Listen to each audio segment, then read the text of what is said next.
샬롬 10월 30일 수요일 아침입니다.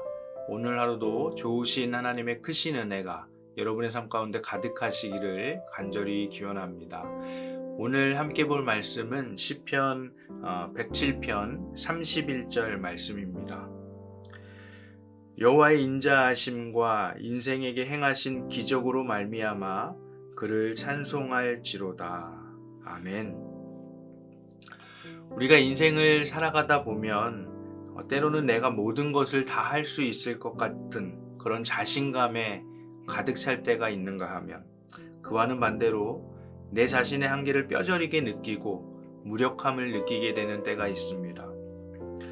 제가 어릴 때 제 자신의 한계를 알지 못하고 마치 내가 슈퍼맨처럼 날 수 있을 것으로 생각해서 트럭에서 뛰어내린 적이 있습니다.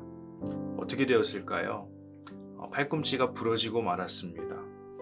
이제 나이가 들고 경험이 쌓이고 여러 실패들을 경험하면서 피조물로서 나의 한계를 분명히 인식하게 되었습니다. 아내가 아이를 낳기 위해 수술실에 들어갔을 때 참 무력함을 느꼈습니다. 내가 할 수 있는 것이 아무것도 없었기 때문입니다. 그저 하나님 앞에 기도할 뿐이었습니다. 여러분, 우리는 유한한 피조물이지만 때로는 내가 그렇지 않은 것처럼, 마치 내 자신의 삶을 내가 컨트롤할 수 있는 것처럼 하루하루를 그렇게 살아갈 때가 있습니다. 그러나 내 한계를 만나게 될 때, 무력함을 느끼게 될 때, 우리가 고통 중에 있을 때 사실은 그때가 하나님의 구원을 경험하고 하나님의 기적을 경험할 때입니다. 오늘 시편 107편에서 시인은 인생의 무력한 모습을 4개의 그림으로 보여줍니다. 광야, 감옥, 병상, 그리고 바다입니다. 이곳들의 공통점은 자신이 할 수 있는 것이 아무것도 없고 누군가가 그 상황에서 나를 건져주어야 한다는 겁니다. 만약 우리가 끝없이 펼쳐진 광야나 사막 한가운데 있다고 생각해 봅시다. 게다가 지금 태양이 장렬하고 있습니다. 먹을 물도 없습니다. 그 절망에서는 길을 아는 누군가가 우리를 데리고 가주어야만 피할 수 있는 성읍, 거주할 수 있는 성읍에 갈 수 있을 겁니다. 또 감옥에 갇혀 있다고 생각해 봅시다. 그 감옥의 문은 노쇠로 만들어져 있고 빗장이 무쇠로 가로질러져 있습니다. 도저히 빠져나갈 수 없습니다. 아마 우리가 그 안에 있다면 절망감에 몸서리치고 말 것입니다. 병상에 있는 것도 동일합니다. 감기 몸살 정도로 누워있는 것이 아니라 정말 아무것도 먹을 수 없고 움직일 수도 없는 그런 상황에 있다고 한다면 아마도 사는 게 사는 것이 아닐 겁니다. 그리고 마지막 4번째 그림이 바로 오늘 큐티 본문 23절 이하에 나오는데 바다입니다. 바다 한가운데서 태풍을 만나게 되면 아무리 큰 배라고 할지라도 안전을 보장받을 수 없습니다. 그런데 작은 배라면 어떨까요? 시인은 하나님께서 명령하셔서 바다에 광풍이 일어나서 파도가 높이 떴다가 가라앉곤 한다고 말합니다. 당시에는 배를 만드는 기술이 지금과 같이 좋지 못했습니다. 나무를 오목하게 볼록하게 요철 모양으로 자르고 악교를 발라서 서로 맞물리도록 끼워서 연결하는 방법으로 배를 만들었습니다. 그래서 바다에 오래 있게 되면 습기로 인해서 배를 때리는 파도로 인해서 이 접착했던 악교의 접착력이 떨어지면 배가 찢어지고 말았습니다. 당시에 파도가 높이 치는 것은 배를 타는 사람들에게는 공포의 대상이었습니다.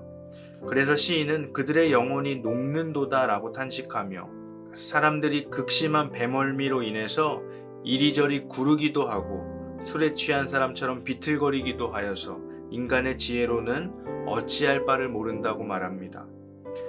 우리의 인생길에서도 내가 아무것도 할 수 없는 그런 고통의 상황, 무력한 상황을 만나게 될 때가 있습니다.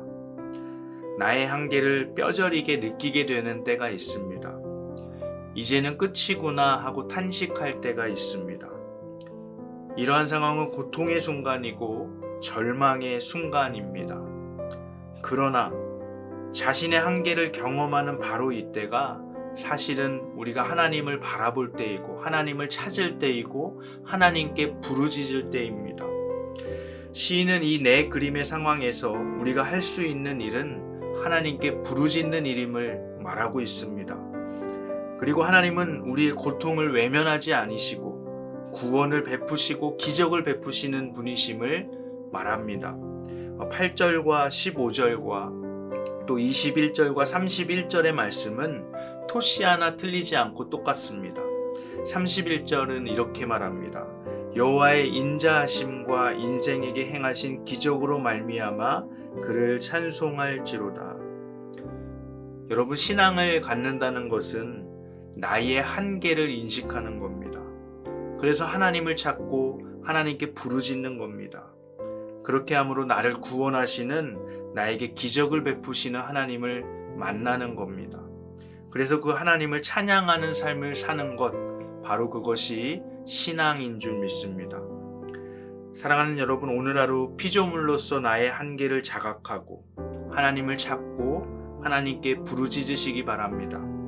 그렇게 함으로 모든 상황 속에서 우리를 구원하시고 또 기적을 베푸시는 그런 하나님의 역전의 은혜를 경험하는 오늘 이 한날이 되시기를 주님의 이름으로 간절히 축복합니다. 이 시간 함께 주기도문으로 기도하겠습니다. 하늘에 계신 우리 아버지여, 이름이 거룩히 여김을 받으시오며 나라가 임하시오며 뜻이 하늘에서 이루어진 것 같이 땅에서도 이루어지이다. 오늘 우리에게 일용할 양식을 주시고 우리가 우리에게 죄 지은 자를 사하여 준 것 같이 우리 죄를 사하여 주시옵고 우리를 시험에 들게 하지 마시옵고 다만 악에서 구하시옵소서. 나라와 권세와 영광이 아버지께 영원히 있사옵나이다. 아멘.